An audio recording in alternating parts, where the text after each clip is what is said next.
Hi team, I am from YUIT Solutions. I am MS trainer. YU team has experienced team of corporate professionals to enhance your skills and sharpen them using these trainings. YU is excellent in delivering software and development solutions too. So today we are going to discuss the builder design pattern. So that comes under creational pattern in Gang of Four. Okay. This builder design pattern is not used much as compared to factory and factory methods, which you can find in my videos. So now let's start discussion on this. So what is builder? Builder design pattern is another creational design pattern of Gang of Four design patterns. As I said previously, that Gang of Four has 24 design patterns in total, and it has divided further in the three parts. One of them is creational design pattern, and creational design pattern has other design patterns. So it is the builder design pattern.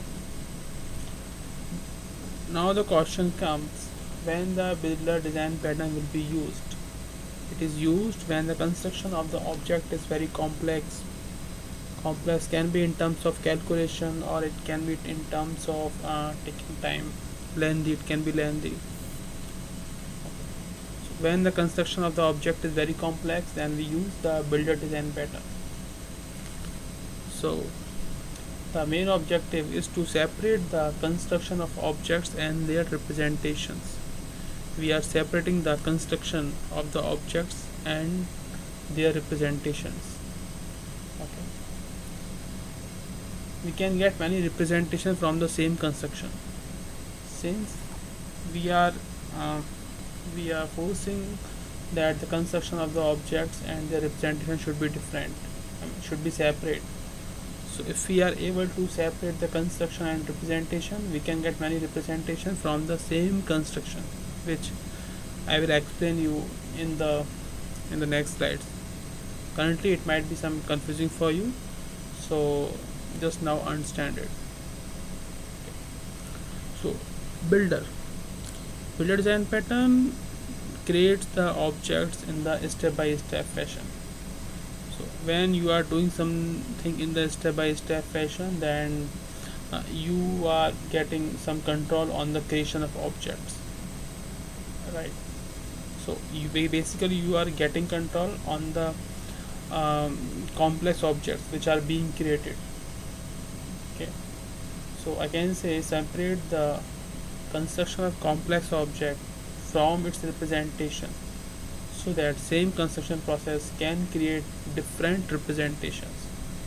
So builder design pattern focuses on separate the construction of objects so that that process can be used to create other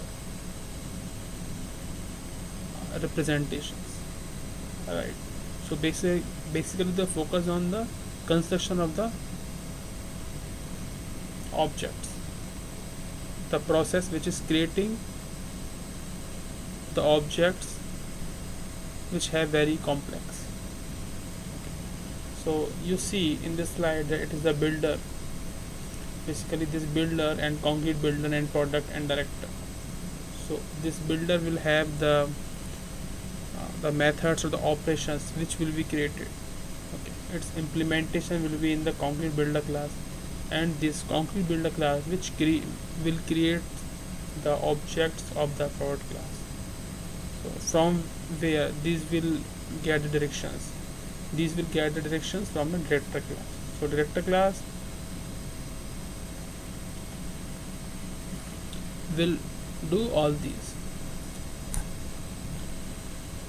So we see builder is responsible for defining the construction process for individual parts.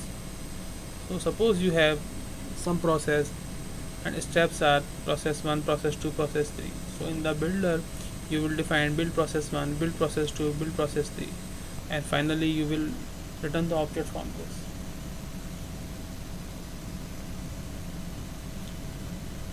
So I can say in the builder abstract class, it has the operations that are defined and will be implemented in concrete builder class.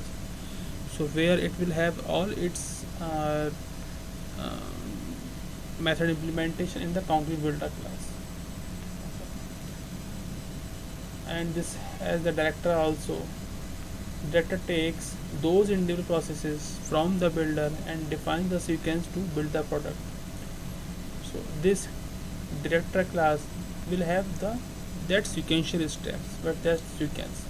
So concrete builder will have the implementation of the methods, and from where this will be called from the director class, right? Step by step fashion. And product is the final object which is produced from the builder and the director coordination.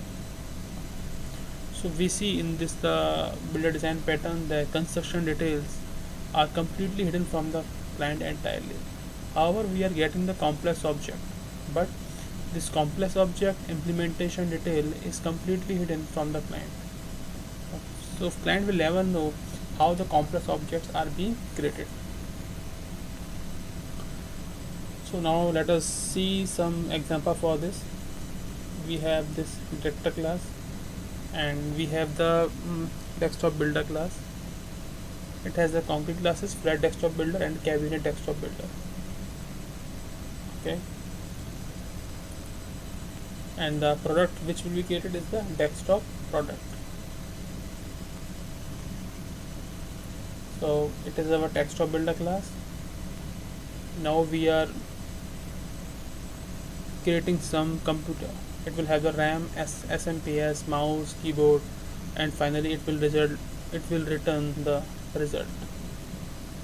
The desktop builder, it has the only method declarations. Its method implementation will be in the concrete classes. It is a flat desktop builder and cabinet desktop builder. So we see that it has build RAM method is same, build SMPS, build mouse, build keyboard. These are all the same.